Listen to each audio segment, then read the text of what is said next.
Medicine Hat now, but from Calgary. What would I have to say to them going to Paris? I would say, I'm really not sure what I would say, to be quite honest. I worked for 46 years in Calgary, and most of that time was spent in the oil industry.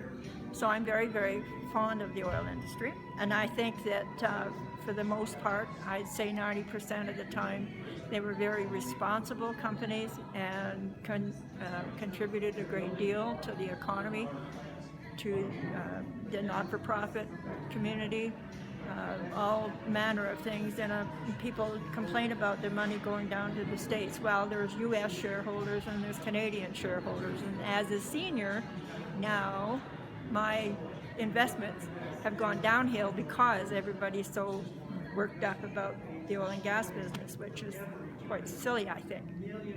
I think we need to respect that for the oil and gas companies. Somebody said something about no more oil and gas, it's all energy now. That's okay. I don't quite understand the United States not wanting to have the Trans-Canada pipeline go through there.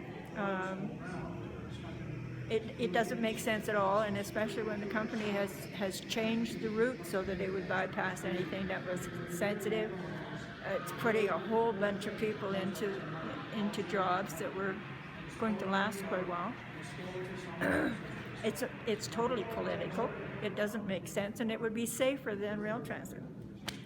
Now, getting to rail transit, coming back from when I came out from Ontario when I was 5 with my mother and my 2 sisters, we came on the train and it was a fabulous experience. And so anytime we get to ride on a train somewhere, mostly in Europe, I'm all excited. I enjoy it totally, and I think that we could come back to that. And here in Alberta, like Medicine Hat takes us 2.5 to 3 hours to get to Calgary, and then we get on a plane and go somewhere. It would be really nice if we could just take a dayliner up to Calgary and then get onto another train and go to Edmonton if we had to, and that would save a lot of this, what they're calling environmental disaster. I don't quite follow the trend with feeling that we're in a disaster mode, so to speak.